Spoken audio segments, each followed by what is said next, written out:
Hi everyone, welcome to my channel Falaknaz official. और जैसे कि मैंने इंस्टाग्राम पे आप सबकी फरमाइश सुनी, मैंने अपनी यूट्यूब की पिछले वीडियो पे आप लोगों की बात सुनी कि आपको हेयर केयर रूटीन के बारे में जानना है। मैं स्टार्ट करती हूँ हेयर केयर रूटीन के बारे में बताना। लेकिन उससे पहले मैं आपको ये बोलना चाहती हूँ कि कोई भी आप ब्यूटी रिजीम अगर करते हैं, आप अगर घर के नुस्खे आजमाते हैं, तो उसके लिए आपको थोड़ा सा सब्र के साथ काम करना पड़ेगा। मतलब थोड़ा सा वेट करना पड़ेगा आपको। ये नहीं कि एक बार के अप्लाई करने पे चीज़ का रिजल्ट मिल जाएगा, ऐसा नहीं है। आपको प्रॉपर केयर करनी पड़ेगी। जिस तरह से आपने चीज़ों को बिगाड़ा है, अपने बालों को बिगाड़ा है, अपनी स्किन को बिगाड़ा है इतने टाइम में, उसी तरह से टाइम लगेगा चीज़ें ठीक होने में। तो मैं बताती हूँ आपको कि किस तरह से बालों को आप अच्छा कर सकते हैं। सबसे पहले स्टार्ट करते हैं बाल झड़ने से। किसी के मैं जैसे कि मेरी दोस्त ने मुझे इंस्टाग्राम पे बोला कि उसके बाल बहुत ज़्यादा झड़ रहे हैं और ग्रोथ होनी अभी कम हो गई है। तो उसके लिए मैं पर्सनली मैं 2 ऑयल यूज़ करती हूँ, घर में बनाती हूँ। जो अपने ऑयल्स होते हैं मेरे, होता है तिल का तेल। मतलब 2 तरह के ऑयल मैं यूज़ करती हूँ। तो एक होता है तिल का तेल एंड कैस्टर ऑयल। तिल के तेल को इंग्लिश में क्या बोलेंगे मैं भूल गई हूँ इस वक्त, याद नहीं आ रहा। ओके, सो एक होता है तिल का तेल और एक होता है कैस्टर ऑयल। इसको आप मिक्स कर सकते हैं। तो ये आपको, अगर आपके बाल झड़ रहे हैं और ग्रोथ नहीं हो रही है, बालों की वॉल्यूम कम हो रही है, तो ये उसमें काम आएगा। ये आपके बालों को झड़ने से रोकेगा, ग्रोथ करेगा। कैस्टर ऑयल बहुत हेल्प करता है। आप कैस्टर ऑयल को, अगर आपकी आईलैशेस हल्की हैं तो बादाम ऑयल में भी मिक्स करके आप कैस्टर ऑयल को यूज़ कर सकते हैं। इसमें ऑलिव ऑयल में भी आप कैस्टर ऑयल को मिक्स करके यूज़ कर सकते हैं।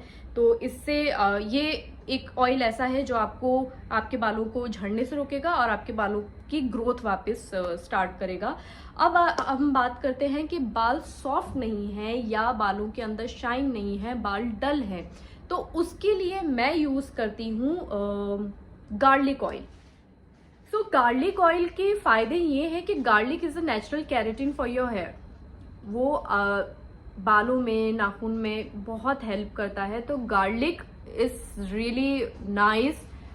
जो हम लोग केराटिन सेशन करवा के आते हैं सैलून पे जाके, वो आपको गार्लिक ऑयल दे सकता है। गार्लिक ऑयल में इतना दम होता है कि आपके बालों को स्ट्रॉन्ग करे, रीग्रोथ करे और शाइन दे। तो नेचुरल कंडीशनिंग हो जाती है।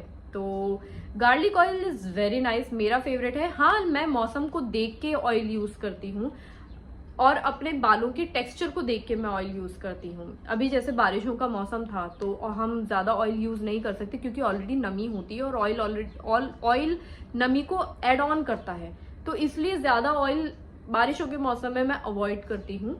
कंडीशनर मैं अवॉइड करती हूँ क्योंकि उससे भी बाल टूट सकते हैं अगर नमी है मौसम में। तो अगर आपने कंडीशनर किया है तो उससे बाल टूटने के बहुत ज़्यादा चांसेस हैं। तो इससे अच्छा है आप शैम्पू करिए और शैम्पू के बाद कोई अच्छा सा सीरम बालों में लगा लीजिए, तो बाल आपके वैसे भी अच्छे हो जाएंगे। और हाँ, तो गार्लिक ऑयल के ये फायदे हैं। आई होप कि आपके लिए ये सूट कर जाए। अब गार्लिक ऑयल को आपको कैसे बनाना है ये मैं आपको बताती हूँ। गार्लिक आपको पील करना है, छिलके उतारने हैं गार्लिक के, और उसको मैं पर्सनली कोकोनट ऑयल यूज़ करती हूँ क्योंकि वो सूट कर जाता है और हल्का भी होता है, तो मैं उसको यूज़ करती हूँ। कोकोनट वैसे भी स्किन के लिए और बालों के लिए बहुत अच्छा होता है। तो कोकोनट ऑयल को पैन में करके, आपको जितना भी बनाना है तेल, आप उसको पैन में कर लीजिए, हीट पे, मतलब गैस पे चढ़ा दीजिए। जैसे हम छौंका या बघार, जो भी आपकी लैंग्वेज में बोलते हो, हम जो छौंका या बघार लगाते हैं वही प्रोसीजर है। आपको कोकोनट ऑयल लेना है और थोड़ा सा, मतलब डिपेंड करता है, अगर आपके ऑयल की क्वांटिटी ज़्यादा है तो आपके गार्लिक की भी क्वांटिटी ज़्यादा होनी चाहिए। मान लीजिए छोटी वाली बॉटल है तो उसके अंदर मैं 1 गार्लिक का पूरा पीस लूँगी, मतलब पूरा गार्लिक का जवा मैं लूँगी। तो उसको आप पील करके और उसमें छौंका लगा दीजिए, उसको थोड़ा सा लाल कर लीजिए और ठंडा होने के लिए रख दीजिए। जब वो ठंडा हो जाए उसके बाद उसको एक ग्लास के जार के अंदर, जो बर्तन ढक्कन वाला जार होगा, उसके अंदर उसको स्टोर करके रख दीजिए कम से कम 6 दिन के लिए या हफ्ते भर के लिए। और उसके बाद आप उस ऑयल को लगाइए। ऑयलिंग आप हफ्ते में कम से कम 2 बार तो कीजिए ही कीजिए, बहुत ज़रूरी है बालों में ऑयलिंग करना। अब हम बात करते हैं डैंड्रफ की, जिनको डैंड्रफ होती है और वो कैसे डैंड्रफ से छुटकारा पाएं। बहुत प्रॉब्लम होती है। शैम्पूज, ऑनेस्टली मैं बोलूँ, शैम्पूज उतने हेल्प नहीं करेंगे। आपको ऑयलिंग करनी ही पड़ेगी किसी भी कंडीशन में बालों की। अगर आपके बाल झड़ रहे हैं या डैंड्रफ है या शाइन नहीं है, ऑयलिंग इज मस्ट। मैं अपने हर इंस्टाग्राम क्वेश्चन एंड आंसर के सेशन में बोलती हूँ जब बालों की बात आती है कि आपको अपने बालों में ऑयलिंग करनी ही पड़ेगी, उसके बिना तो काम चलेगा ही नहीं। सो डैंड्रफ के लिए मैं पर्सनली कुछ गिरा है अंदर, जाने दो, मदीहा ने कुछ किया होगा। सो डैंड्रफ के लिए मैं पर्सनली कोकोनट ऑयल अगेन, क्योंकि मुझे वो सूट कर जाता है। बाकी आपको कौन सा ऑयल सूट कर रहा है ये आप देखिए। कुछ लोगों को बादाम ऑयल सूट करता है, कुछ लोगों को ये ऑलिव ऑयल सूट करता है। तो सरसों का तेल भी बाय द वे बहुत अच्छा होता है बालों के लिए।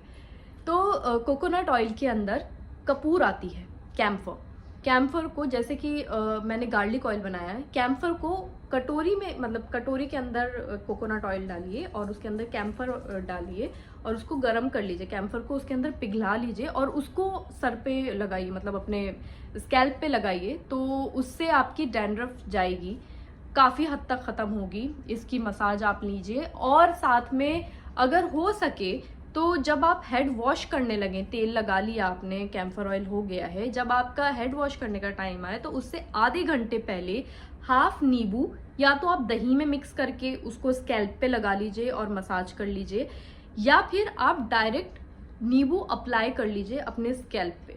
उससे आपकी डैंड्रफ बहुत जल्दी ख़त्म होगी। ये एक बहुत सिंपल सी और बहुत ही ज़्यादा सही होम रेमेडी है डैंड्रफ के लिए।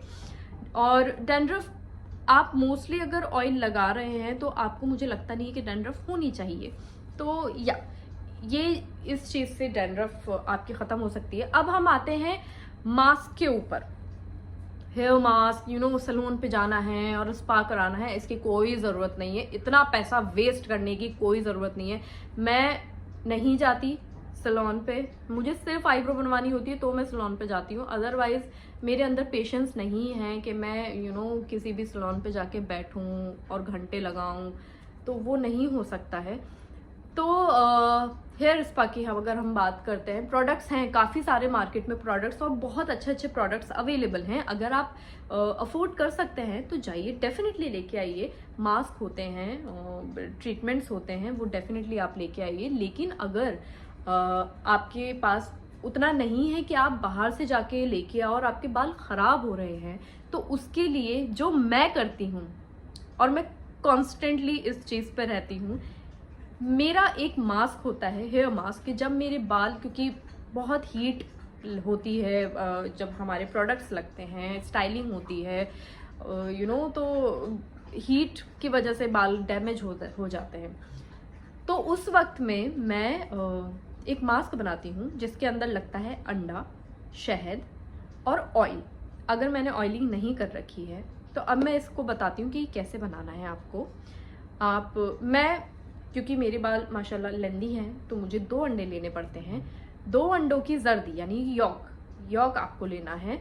येलो पार्ट जो होता है अंडे का, वो जर्दी लेनी है आपको। और उसके अंदर आपको 1 चम्मच शहद डालना है। तो शहद एक्चुअली क्या काम करता है, शहद आपके बालों में ना शाइनिंग का काम करता है, आपके बालों को सिल्की बनाता है। तो honey is very good for your hair, your skin. Honey is very good.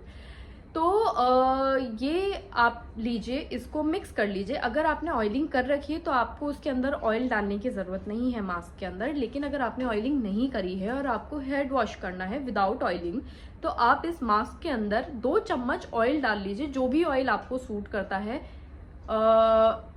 Hair and care या डाबर आंवला ये वाले नहीं, आपको ऑयल डालने हैं, या तो कोकोनट ऑयल या ऑलिव ऑयल या कैस्टर ऑयल या सरसों का तेल या तिल का तेल, इस तरह का ऑयल आपको मिक्स करना है। तो ये ऑयल आप डालिए और अच्छे से मिक्स कर लीजिए और फिर वो आप पूरे बालों में अपने लगाइए। तो उससे, और आई गेस आधे घंटा इज इनफ। उसके बाद आप अपना हेड वॉश कर लीजिए। स्मेल के लिए आप जो शैम्पू यूज़ करते हैं वो अच्छे से करिए। गरम, मैं बोलूँगी कि पहले गर्म पानी से उस एग को जो आपने मास्क लगाया वो मास्क निकालिए, और लास्ट में कम से कम 1 मग ठंडा पानी डेफिनेटली डालें, क्योंकि बालों के लिए ठंडा पानी बहुत अच्छा होता है। गर्म पानी से पोर्स खुलेंगे आपके स्कैल्प के, और ठंडा पानी पोर्स को बंद करता है। ये स्किन के लिए और हेयर के लिए, दोनों के लिए बहुत मेजरली काम करती हैं ये चीज़ें, ये टिप्स हैं। तो ठंडा पानी पोर्स को क्लोज करता है और गर्म पानी पोर्स खोलता है। तो अगर आप गर्म पानी से वॉश कर रहे हैं तो मेक श्योर कि आप लास्ट में 1 मग ठंडा पानी डेफिनेटली डालें। सो ये मेरी तरफ से आप लोगों के लिए होम रेमेडीज हैं आपके बालों के लिए, एंड आई होप कि आप सबको ये जो मैंने टिप्स दिए हैं ये काम आए। ये जो मैंने बताया है ये अच्छे से हो, आपके ऊपर अप्लाई करें। लेकिन थोड़ा सा आपको ध्यान देना पड़ेगा कि हर चीज़ में टाइम लगता है, और ये रेमेडीज करने के बाद भी कुछ टाइम लगेगा आपको कि असर दिखने में, कि बाल झड़ने बंद हुए हैं या नहीं हुए हैं। और दूसरी चीज़, जाते जाते मैं ये बोलना चाहूँगी कि थोड़ा ध्यान दीजिए कि आप शैम्पू कौन सा यूज़ कर रहे हैं। मतलब अगर आपके शैम्पू, आप जो शैम्पू यूज़ कर रहे हैं उसके बाद भी आपको हेयर फॉल हो रहा है या डैंड्रफ हो रही है, तो इसका मतलब है आपको शैम्पू चेंज करने की ज़रूरत है। और ज़रूरी नहीं है कि बहुत एक्सपेंसिव शैम्पू ही काम करेगा, कई बार सस्ते शैम्पू भी बहुत अच्छा काम कर जाते हैं। इट्स जस्ट कि आपको सूट करने की बात है कि आपको क्या चीज़ सूट हो रही है, कौन सा प्रोडक्ट सूट हो रहा है। तो अगर आपका शैम्पू लग रहा है आपको हेयर वॉश करने पे आपके बाल झड़ रहे हैं, तो आपका इसका मतलब शैम्पू बदलने की ज़रूरत है, तो उस पर थोड़ा सा ध्यान दीजिए। और अगर कोई कमी पेशी रह गई है तो मुझे कमेंट्स में बताइए कि क्या अब मैंने इस वीडियो में मिस किया है, तो उसके लिए मैं इसी वीडियो का सेकंड पार्ट फिर आप लोगों के लिए लेके आ जाऊंगी। तब तक के लिए आपको वीडियो अगर अच्छी लगी हो तो प्लीज़ लाइक करें, शेयर करें एंड सब्सक्राइब करें। लोगों में भी बांटिए, लोग परेशान हैं बालों को लेके। तो यस, बाय बाय।